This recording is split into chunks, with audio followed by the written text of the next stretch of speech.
Fala, investidor casca grossa da pesada, como é que você tá? Tudo certo? Mais ou menos, né? A gente viu a notícia aí de que o Lula vai tributar os investimentos no exterior. Então a gente vai lá, faz o dever de casa, compreende que é importante a gente diversificar, investir tanto no Brasil como lá fora para se proteger dos riscos específicos do Brasil.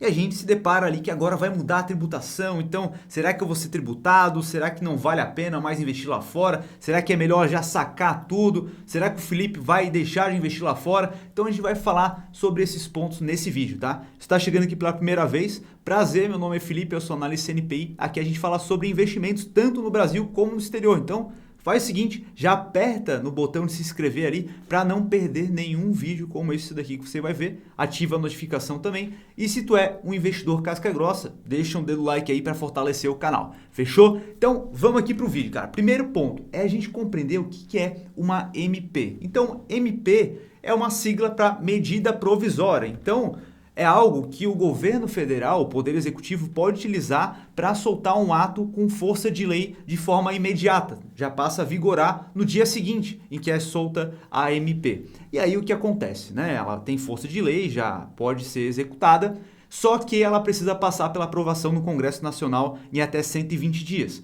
E aí o que acontece? Pô, será que o Congresso vai aprovar ou não vai aprovar? Comenta aqui embaixo o que vocês acham. Vocês acham que vai ser aprovado ou não? Quero saber a opinião de vocês, tá? Eu tenho minha opinião, depois eu vou dar ela aqui, mas eu quero saber de vocês primeiro, beleza? Segundo ponto, qual que é o objetivo dessa MP? Então é o seguinte, cara, é cobrir o déficit de arrecadação ocasionado pelo aumento no teto para isenção de imposto de renda. Então, a gente tinha aqui o teto de R$ 1.903,98, né? Então, quem ganha esse valor aqui não precisava pagar sobre esse ganho na declaração do imposto de renda. E agora aumentou esse teto para 2.640, ou seja, o Estado vai deixar de arrecadar um bom valor, né? E a gente precisa cobrir agora essa falta de arrecadação tributando em algum outro lugar. Então, como que a gente vai tributar de uma forma que boa parte da população não fique puta e acaba enchendo o saco da gente, que nem foi agora com a tributação lá da Shein e tudo mais, né? De compras internacionais, né? Que a galera caiu em cima, conseguiu vetar, eles voltaram atrás, né? E aí, como que a gente pode fazer para arrecadar mais? Pô, vamos tributar quem investe aí, né? Poucas pessoas investem e aí a gente vai conseguir ter êxito com isso. E aí o que acontece, né? Terceiro ponto aqui.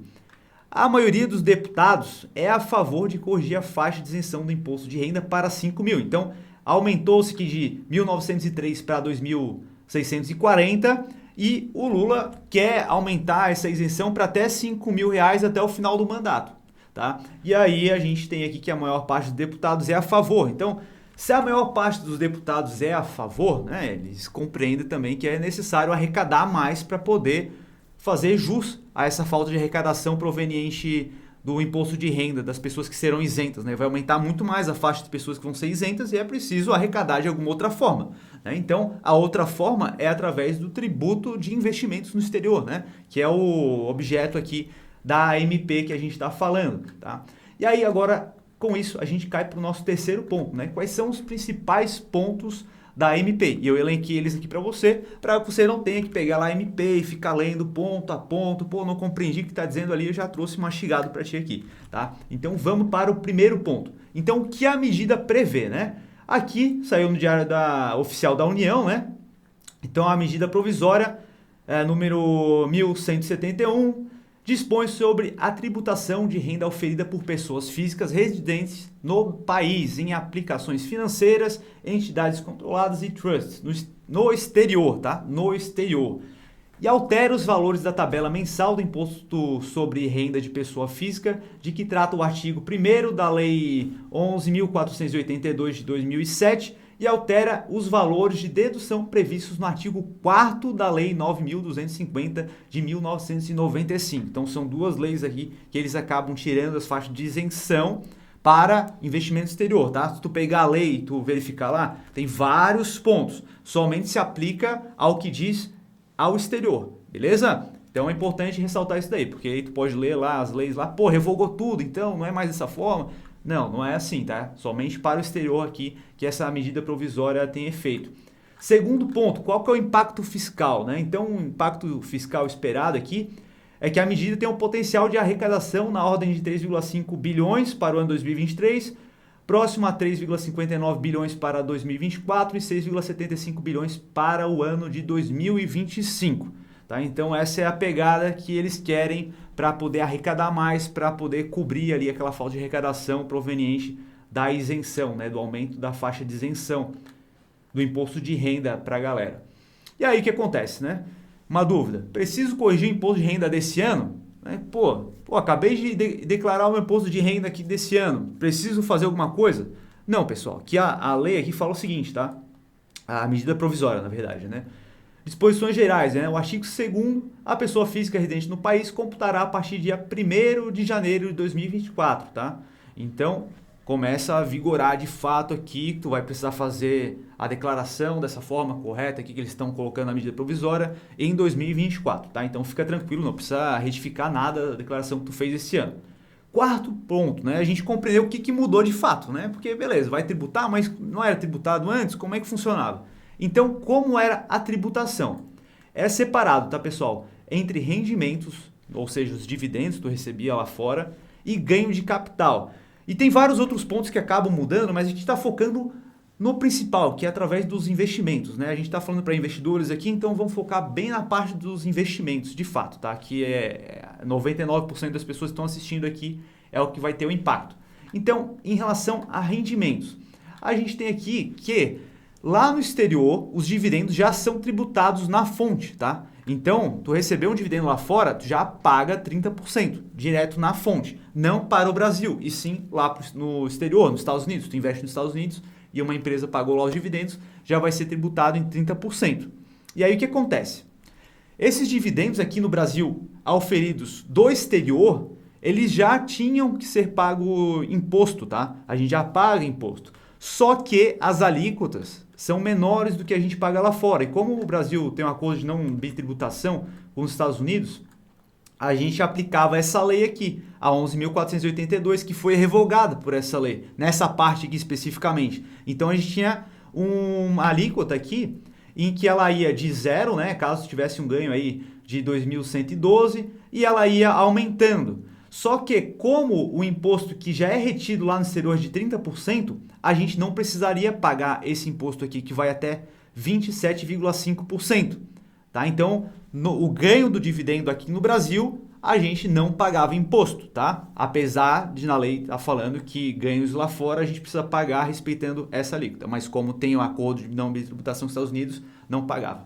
Essa medida provisória, ela acaba com isso daqui. Nessa parte que dispõe a lei 11.482, não vigora mais. Ela mudou, tá? E a gente vai ver o que mudou de fato. E em relação ao ganho de capital, a gente tem, antigamente, né, isenção para vendas de até nessa faixa aqui, ó, 20 mil reais aqui no Brasil, né, para ações negociadas no mercado de balcão, e 35 mil reais nos demais casos, que seria o caso dos Estados Unidos ali, né? Então, se a gente pega um acumulado mensal ali de stocks, de REITs, que a gente tem, e a gente poderia vender até 35 mil reais que a gente estaria isento. E aí, a medida provisória acaba com essa isenção também, tá? E aí, a gente precisaria pagar, se a gente vendesse acima de 35 mil reais, uma alíquota de 15% sobre o lucro, beleza? E agora mudou, tá, pessoal? Vamos compreender aqui o que mudou de fato. Como fica a nova tributação, pessoal? Então, vamos abrir aqui. O que mudou é que, antigamente, tinha uma alíquota diferente ali para dividendo, então a gente conseguia fazer a dedução e não pagar o dividendo devido no Brasil aqui, porque a gente já pagava lá fora. Beleza, então isso é uma coisa. O ganho de capital era de 15%, né? Agora virou tudo uma coisa só, tá? Tanto o rendimento quanto o ganho de capital vai ser tributado na mesma faixa, tá? E como que funciona isso, tá? A gente tem aqui a lei, tá? Vamos verificar aqui com vocês. Então vamos lá. Primeiro ponto, né? Os rendimentos que trata o caput ficaram sujeitos à incidência do imposto de renda no ajuste anual, pelas seguintes alíquotas, não se aplicando nenhuma dedução da base de cálculo. Então, a gente tem uma isenção aqui de 0% sobre a parcela anual dos rendimentos que não ultrapassar 6 mil reais. Então, a gente tem uma isenção aqui de 6 mil reais, beleza? Aí agora a gente muda a faixa. 15% sobre os rendimentos que exceder R$ 6.000 e não ultrapassar R$ 50.000.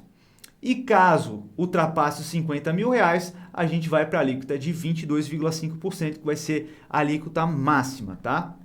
Então, com isso, a gente vai para o nosso sexto ponto, que é o efeito para quem está investindo há mais tempo, tá? Que, pô, eu já invisto há um tempão lá fora, desde 2010, já tenho valor lá fora. E aí eles colocaram aqui na lei o seguinte, né? Que tu consegue atualizar esse valor que tu tem, ó.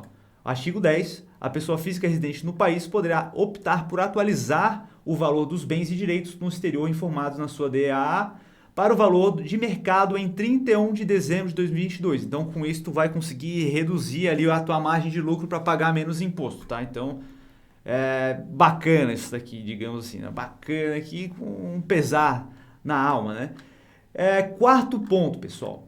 Qual o impacto para você que está começando a investir ou já tem dinheiro investido? Então, inicialmente, eu não vou investir porque, se eu receber dividendo, vou ter que pagar imposto, tá? Calma lá, cara. Primeiro veja qual é a tua faixa, qual é a tua capacidade de investimento para ver se tu realmente vai ser impactado, tá? Primeiro nos dividendos. Primeira coisa em relação aos dividendos, né? Quando a gente olha lá para fora, a gente já percebe que a maior parte das empresas não são excelentes pagadores de dividendos, como a gente tem aqui no Brasil, empresas que pagam dividend yield muito alto, bastante elevado, e várias pessoas gostam de investir em empresas que pagam dividendos justamente para receber isso. É algo que as pessoas acabam não compreendendo, que o dividendo ele sai do caixa da empresa e esse caixa faz parte do patrimônio da empresa. E se a empresa está tirando uma parte do patrimônio dela, logicamente ela não vai valer o mesmo valor de mercado. Então, meio que fica elas por elas, saca? Só que as pessoas acham que o dividendo cai do céu, né? E aí acabam investindo com foco em dividendos, o que não faz muito sentido se a gente está com uma visão de longo prazo e querendo maior valorização do patrimônio possível, né? É claro que empresas de dividendos podem se valorizar também, tá? Só que a gente não precisa ficar atento somente em dividendos, porque o dividendo vai cair na conta e tudo mais. É claro que precisa levar em consideração isso, porém, colocar tudo na balança para ver o que faz sentido para ti, tá? Então, por exemplo, aqui, dividendos. Se a gente olha para as empresas que pagam excelentes dividendos, aqui eu peguei as que mais pagaram em 2022, né? A gente tem um dividend yield aqui para 3M de 5,10%, né? E tu não vai ter essa taxa de dividend yield em todas as empresas que tu vai investir lá no exterior. E aí eu fiz a conta para ti, tá? Para que tu perceba se tu vai ter que pagar algum imposto em cima dos investimentos que tu fez em empresas que pagam dividendos. Então, por exemplo, essa empresa que pagou muito dividendo, 5,10% no ano. Então, a gente tem uma faixa de isenção de R$ 6.000 de dividendos, de rendimentos que a gente teve ao longo do ano, tá? Então, em relação aos dividendos, para que tu pague o imposto acima ali dos R$ 6.000 de rendimento, levando em consideração aqui o dividend yield de 5,10%, tu precisa ter R$ 117.000 investidos. Então, tá começando agora, já tem os R$ 117.000, a tua carteira no total, ela tem um dividend yield de 5,10%? Não tem? Então, cara, calma lá que tu não vai pagar esse imposto já de cara, tá? Aí, beleza. O total da minha carteira, ela tem um dividend yield médio de 4%. Então, tua carteira aí precisa ter um valor aproximado de R$ 150.000. Na verdade, a minha carteira é muito mais focada em empresas que nem pagam dividendos. Boa parte, na verdade, das empresas nos Estados Unidos não pagam tantos dividendos assim. O dividend yield é bem baixo. Então, a minha carteira tem um dividend yield médio de 2%. Então, tua carteira precisaria ter R$ 300.000 de valor para que tu chegue ao valor de R$ 6.000 aqui de dividendos para que tu pague o imposto de fato, tá? Então, calma lá, isso aqui acaba sendo para quem movimenta muito a carteira, o que não é a nossa pegada aqui, tá? Investidor casca grossa, a gente tem um foco de longo prazo, a gente se torna sócio das empresas de verdade, tá? A gente não fica utilizando uma estoque, uma ação, como uma apostinha que a gente faz, vou comprar aqui essa ação aqui, colocar aqui R$ 10.000 nela, comprar R$ 20.000 naquela outra ali, daqui a um mês eu vendo aqui para ver o que deu. Não, a gente olha para os projetos das empresas, a gente entende o que aquela empresa faz para o futuro, compreende o modelo de negócio dela e investe de fato com mentalidade de investidor, tá? E quando a gente tem a mentalidade de investidor, por exemplo, se a gente vai montar um negócio junto, a gente não está pensando em vender daqui a 6 meses. né? A gente está querendo construir um negócio sólido para daqui a 10, 20, 30 anos ele gere frutos para a gente. E é justamente essa pegada que a gente tem que ter nos investimentos, tá? E com isso a gente cai para o nosso segundo ponto aqui, que é em relação ao ganho de capital. E aí a dúvida que a pessoa pode ter é, pô, beleza, vou ter o ganho de capital ali, mas eu já tenho que pagar o imposto a partir do momento que lá no home broker está mostrando que eu tenho o lucro? Não, você só vai pagar se vender com lucro superior a R$6.000. Então, para a gente aqui que tem uma visão de longo prazo, de investidor, a gente só vai pagar o imposto se a gente fizer a venda, tá? Então, tenha isso em mente. Você não vai ter que pagar o imposto porque se valorizou lá no teu home broker e tu ainda não fez nenhum tipo de venda, tá? E aí, a gente chega à seguinte pergunta, né? Será que vale a pena investir no exterior? Eu, especificamente, vou parar de investir no exterior? Cara, eu não vou parar de investir no exterior, tá? Porque algumas pessoas podem pensar o seguinte, pô, vai tributar agora, então não é interessante, pô, antes era legal porque tinha uma isenção ali de imposto. Cara, aí tu vai pensar o seguinte, tá, não pagava imposto antes, agora vai pagar, na alíquota progressiva ali, né? Vai a R$6.000, daí de R$6.000 até 50 mil e acima de 50 mil, né? Com a alíquota máxima de 22,5%. Você já paga essa alíquota aqui em vários investimentos aqui no Brasil. Porque tu pode pensar, eu vou investir só no Tesouro Selic porque eu não pago imposto ali e tal. Tu paga imposto do Tesouro Selic, cara. Tu paga imposto em praticamente todos os investimentos de renda fixa, na alíquota regressiva, né? Então, caso tu tenha um Tesouro Selic aí, que é o investimento mais básico, tu vai pagar a alíquota de 22,5%, só que tu não sente porque ele é retido na fonte. Então, tu teve lá o teu rendimento, só que aquele rendimento que tu vê nominal não é o rendimento real, porque tu precisa descontar essa alíquota, que já é descontada na hora que tu coloca lá a venda. Pô, investir no Tesouro Selic, rendeu R$1.000. Tá, só que se tu vender, não vai ser os R$1.000 que vão no teu bolso, tu precisa descontar os 22,5%. Então, por vezes, tu vai pagar mais imposto investindo num tesouro direto aqui do que investir lá fora, tá? Então, não faz o menor sentido, a estratégia continua exatamente a mesma, tá? Diversificar tanto investimentos aqui no Brasil, de renda fixa, renda variável e também investimentos lá fora, que não faz o menor sentido deixar todo o nosso dinheiro alocado aqui no Brasil, beleza? Cara, curtiu o vídeo? Te ajudou de alguma forma? Então deixa um dedo no like aqui para eu saber que te ajudou. Também se inscreve aqui no canal caso tu ainda não esteja inscrito, tá? Não esquece também de ativar a notificação ali. E eu quero te fazer um convite, cara. Vai lá no link da descrição, tem uma comunidade para a gente trocar ideias sobre investimentos. Lá a gente solta as notícias que estão rolando no mundo dos investimentos. É importante para que tu fique a par de tudo que está rolando, beleza? Então faz isso daí. Fechou? Vou deixar um vídeo bem aqui agora que eu acredito que vai gostar e a gente se vê no próximo vídeo. Um abraço!